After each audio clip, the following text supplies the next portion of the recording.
여기 걷기를 좋아하는 배우와 달리기를 좋아하는 소설가가 있습니다.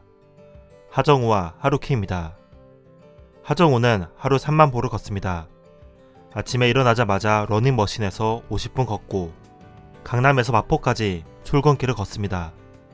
하루에 3시간 이상은 걸어 3만 보를 채우죠. 하루키는 하루 10km를 뜁니다. 일주일 6일을 달려서 60km, 한 달에 260km를 달립니다. 그리고 매년 마라톤 풀코스를 적어도 한 번 완주합니다. 무엇이 그들을 걷고 달리게 만드는 걸까요? 이번 책대체 주인공은 걷는 사람 하정우와 달리기를 말할 때 내가 하고 싶은 이야기의 무라카미 하루키입니다. 걷기와 달리기는 건강에 좋은 운동이지만 두 책은 건강을 이야기하지 않습니다. 하정우는 자신이 걷는 이유를 다음과 같이 말합니다. 돌아보면 내가 할 수 있는 일이 오직 걷기밖에 없는 것만 같았던 시절이 있었다. 연기를 보여줄 사람도 내가 오를 무대 한 뼘도 없었다. 걷기는 가진 게 아무것도 없는 것만 같았던 과거의 어느 만막한 날에도 이따금 잠까지 줄여가며 바쁜 일정을 소화해야 하는 지금도 꾸준히 나를 유지하는 방법이다. 하루키도 비슷한 말을 합니다.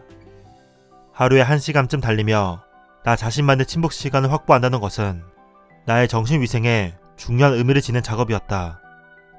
적어도 달리고 있는 동안은 누구와도 얘기하지 않아도 괜찮고 누구의 얘기도 듣지 않아도 된다.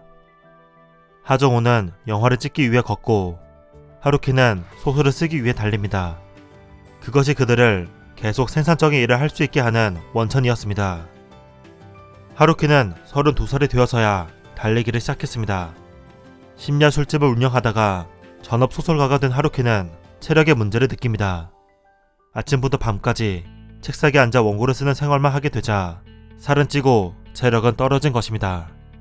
그래서 하루키는 달리기 시작했습니다. 달리는 것에는 큰 이점이 있습니다. 특별한 도구나 장비가 필요하지 않고 특별한 장소까지 가지 않아도 됩니다. 달리기에 적합한 운동화가 있고 그럭저럭 도로가 있으면 마음 내킬 때 달리고 싶은 만큼 달릴 수 있죠. 그런데 어느 순간부터 그는 매일 아침 길 위를 달리면서 소설 쓰는 방법을 배우게 됩니다. 소설을 쓰는 일과 달리기는 닮아 있습니다. 묵묵히 조금씩 여백을 채워가는 일이죠.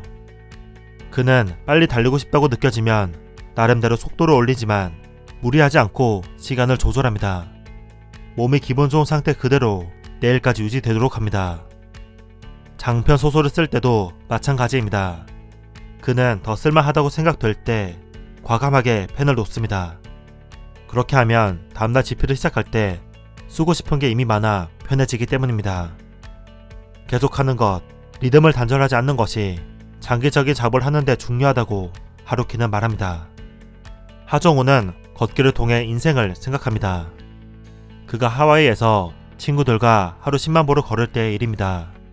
새벽 5시에 출발해서 저녁까지 걷는 일정이었습니다. 5만 보까지는 괜찮았습니다. 모두들 컨디션이 좋았고 끝까지 해낼 수 있을 것 같다는 낙관이 멤버들 사이에 흘렀습니다. 그런데 5만 보가 지난 순간부터 거짓말처럼 분위기가 급변합니다. 얼굴이 달아오르고 입이 바짝바짝 마르면서 너무 힘들어지기 시작합니다. 모든 게 헛짓이라는 생각이 갑자기 듭니다. 아니 대체 하와이까지 와서 내가 왜 이 짓을 하고 있는 거지? 10만 보를 걸어서 뭐 하자고. 근본적인 회의가 들기 시작합니다. 걷는 목적이 사라집니다. 하정우는 그때 일을 회상하며 이렇게 말합니다. 하와이 왔으니 10만 보 걷기에 도전해보자며 다 함께 목표를 설정한 것 아닌가. 그런데 왜 걷고 있는 도중에 그 의미란 걸 찾으면서 포기하려고 했을까? 어쩌면 고통의 한 복판에 서 있던 그때 우리가 어렴풋하게 찾아 헤맨 건 이 길의 의미가 아니라 그냥 포기해도 되는 이유가 아니었을까? 애초부터 모든 것이 잘못되어 있었다고, 이 길은 본래 내 것이 아니었다고, 그렇게 스스로 세운 목표를 부정하며 포기할만 하니까 포기하는 것이라고 합리화하고 싶었던 거다. 살면서 유난히 힘든 날이 오면 우리는 갑자기 거창한 의미를 찾아내려 애쓰고 그것을 발견하지 못하면 의미 없다, 사실 처음부터 다 잘못됐던 것이다 라고 변명한다. 이런 머나먼 여정에서 길을 잃었을 때는 최초의 선택과 결심을 등대 삼아 계속 가보아야 하는데 대뜸 멈춰 서버리는 것이다. 하정우와 친구들은 숱한 고뇌를 극복하고 결국 웃으며 10만 보를 찍습니다. 누군가 하루키에게 묻습니다. 달리고 있을 때 어떤 일을 생각하나요? 하루키가 답합니다. 간혹 추위에 대해, 즐거움에 대해, 최근의 사건에 대해 생각하기도 하지만 대부분은 거의 아무것도 생각하지 않는다. 나는 달려가면서 그저 달리를 하고 있을 뿐이다. 나는 소박하고 아담한 공백 속을, 정겨운 침묵 속을 그저 계속 달려가고 있다. 거꾸로 말해 공백을 획득하기 위해 달리고 있다. 그 누가 뭐라고 해도 그것은 여간 멋진 일이 아니다.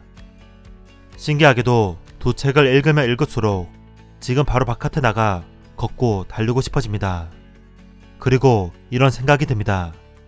우리는 의미를 채우기 위해서가 아니라 여백을 메꾸기 위해 인생이라는 길을 걷고 또 달리는 게 아닐까. 제 끄림이었습니다. 감사합니다.